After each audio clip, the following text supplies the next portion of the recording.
Hello everyone, welcome back to ninth classes and this is Naishree. आशा करती हूँ कि आप सभी लोग बहुत ही अच्छे होंगे और अपने घरों में सुरक्षित होंगे।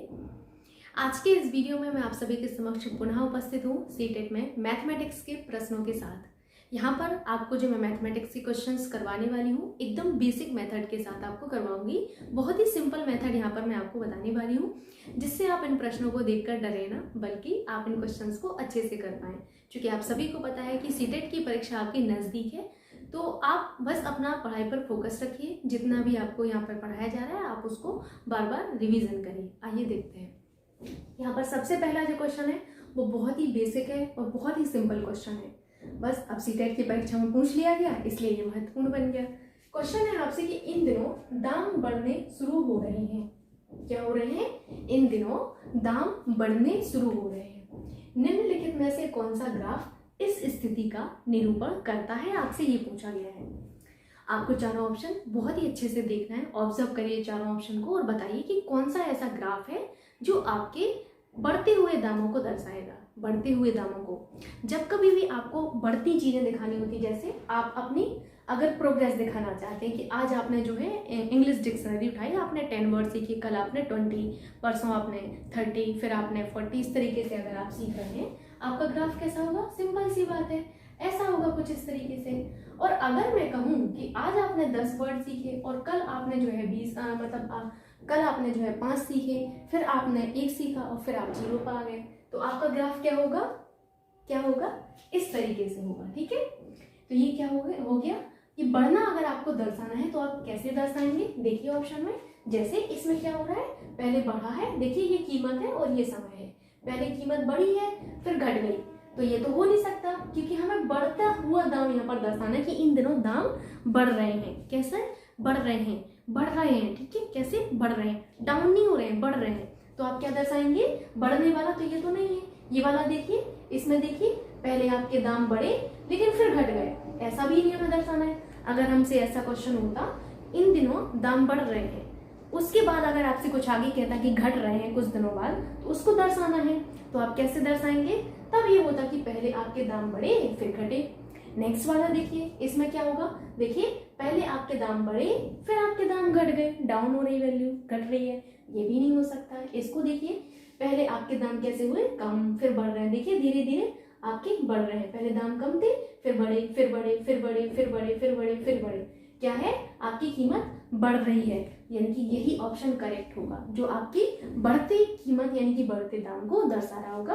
ध्यान से देख लीजिए, इसमें देखिए ग्राफ नीचे आ रहा है, इसमें पहले ऊपर फिर नीचे, इसमें नीचे, इसमें ऊपर, है ना? आगे समझ में?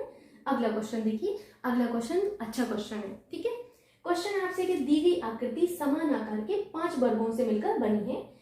आकृति का क्षेत्रफल आपको दिया गया है 180 वर्ग सेंटीमीटर। तो आकृति का परिमाप होगा क्या? परिमाप। परिमाप आप सभी को पता होगा, जैसे ये कोई आपका त्रिभुज है, इसकी आपका ये समबाहु त्रिभुज है, ये भुजा 6 है, तो आपकी obvious सी बात होगी ये भी 6 होगा, ये भी 6 होगा, समबाहु त्रिभुज है।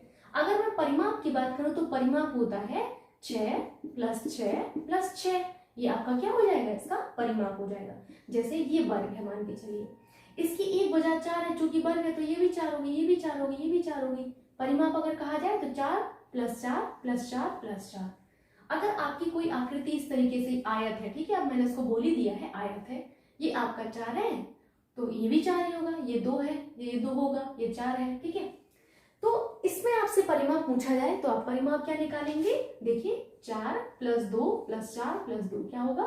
4 + 2 + 4 + 2, ये आपका परिमाप हो जाएगा। सिंपल सी बात है, इसमें कौन सी बड़ी बात है।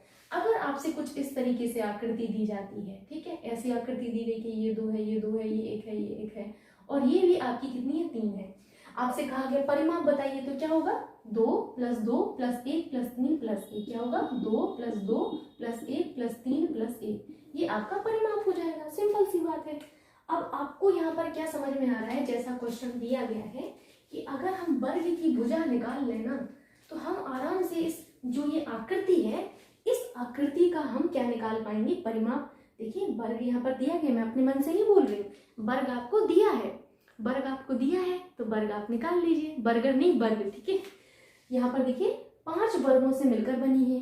5 वर्गों का क्षेत्रफल आपको दिया गया है, आकृति का क्षेत्रफल, और आकृति 5 वर्गों से बनी है, यानी कि एक वर्ग का क्षेत्रफल आप निकालिए। कैसे निकालेंगे, देखिए पूरी आकृति का क्षेत्रफल 180 सेंटीमीटर है। कितना है, 180 सेंटीमीटर। ध्यान से समझिएगा, वर्ग सेंटीमीटर। पूरी आकृति 5 वर्गों से बनी है, यानी कि 5 वर्ग जो है आपकी, 5 वर्ग का क्षेत्रफल आपको दिया गया है। तो आप एक वर्ग का नहीं निकाल पाएंगे। एक वर्ग का क्षेत्रफल कितना होगा, 180 डिवाइडेड बाई 5 हो जाएगा। होगा कि नहीं, देख लीजिए एक बार ध्यान से इसको।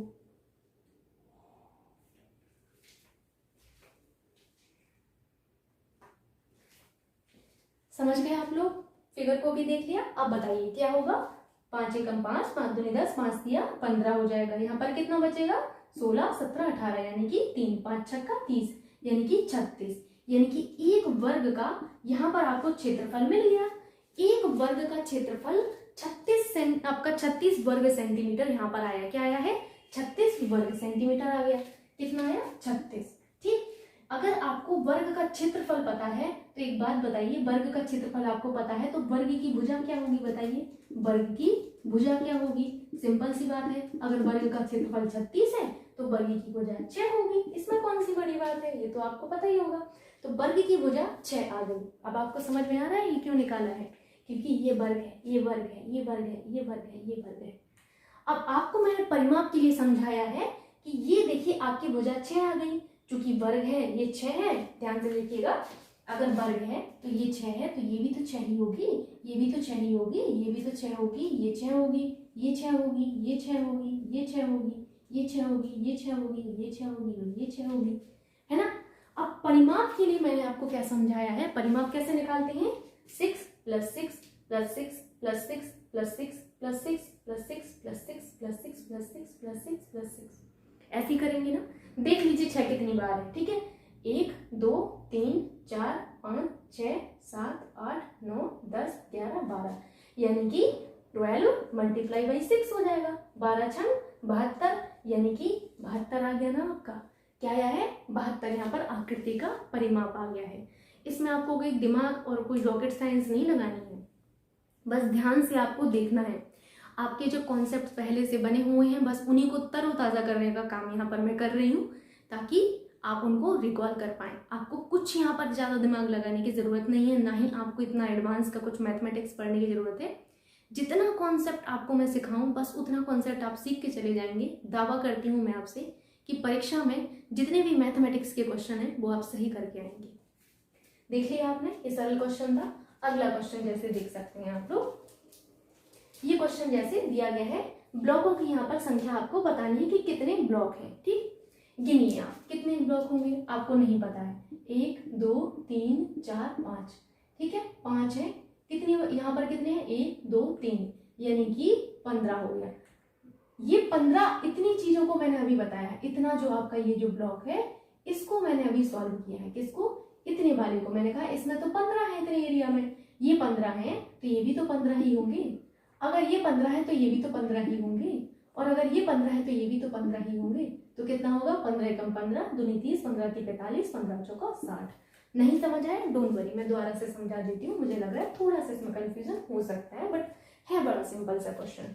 ध्यान से देखिएगा, 1 2 3 4 5, ठीक, यहाँ पर 5 है, यहाँ पर 1 2 3 बार। अगर मैं कहूँ कि इतने एरिया में, ध्यान से देखिएगा, मैं एक बार पेन दूसरा लेके आती हूँ, आपको शायद उससे समझ आएगा। ये देखिए, इतने एरिया की मैं बात कर रही हूँ, इतने एरिया की। ये जो आपको एरिया दिख रहा है, इस एरिया की, इस एरिया में कितने आपके ब्लॉक हैं, बताइए। ध्यान से देखिए कितने ब्लॉक होंगे। 3 तो ये हैं, और 5 बार रिपीट हुए हैं। 3 थे, 5 बार रिपीट हुए हैं, तो भैया 15 ही तो हो गए। 15 हुए कि नहीं, यहाँ तक का मैंने 15 कहा है, जितना ब्लू ब्लू किया है। अब ये भी तो आपके 15 होंगे, इस वाली लाइन में भी तो आपके 15 होंगे भैया। देखिए ध्यान से, इस वाली लाइन में भी तो 15 ही होंगे।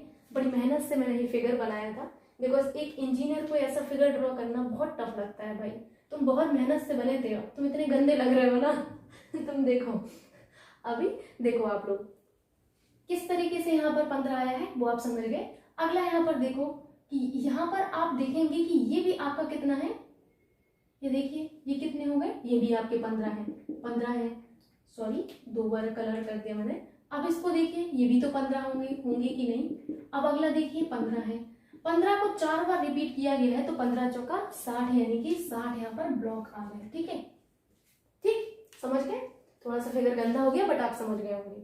अगला जो क्वेश्चन है, ऐसा क्वेश्चन तो बहुत बार परीक्षा में पूछ लिया जाता है। ऐसा पेट की परीक्षा में भी पिछला ईयर में जो पेपर हुआ था उसमें पूछा गया था, मुझे अच्छे से याद है। अब इस बार ये सीटेट में देखिए, इसमें पूछा गया है सीटेट में भी।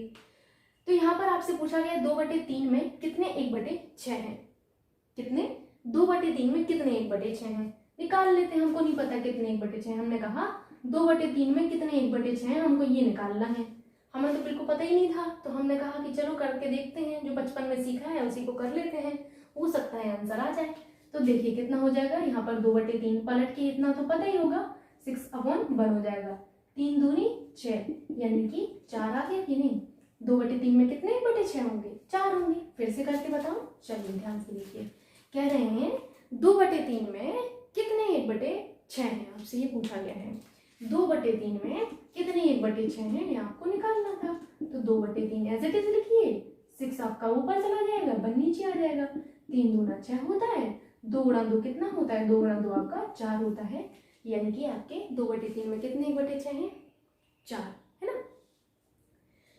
ऐसे ही क्वेश्चन देखिए परीक्षा में पूछे जाएंगे, बस कॉन्सेप्ट आपको समझना है, रट्टाफिकेशन नहीं करना है यहाँ पर। ठीक है, रट के जाएंगे, सीटेट की परीक्षा में कुछ नहीं होगा। सीटेट की परीक्षा जिस तरीके से मैंने मतलब दी है परीक्षा, और जिस तरीके से मुझे पेपर देने के बाद महसूस हुआ है प्रीवियस ईयर क्वेश्चन पेपर को देख के, ये एक ऐसी परीक्षा है जिसमें आप रट कर जाएंगे तो कुछ हासिल नहीं होगा। ये एक प्रैक्टिकल वाली परीक्षा होती है। आपने जो अभी तक सीखा है अपने जीवन में, आपने अपने बचपन में क्या किया है, आप अभी क्या कर रहे हैं, आप माता पिता बन जाएंगे तो आपके डिसीजन कैसे होंगे, आप एक शिक्षक बनने को जा रहे हैं तो आपके डिसीजन कैसे होंगे, आप अगर कोई समस्या आपके सामने आती है तो उसको कैसे सॉल्व करेंगे, ये इस चीज़ का पेपर होता है।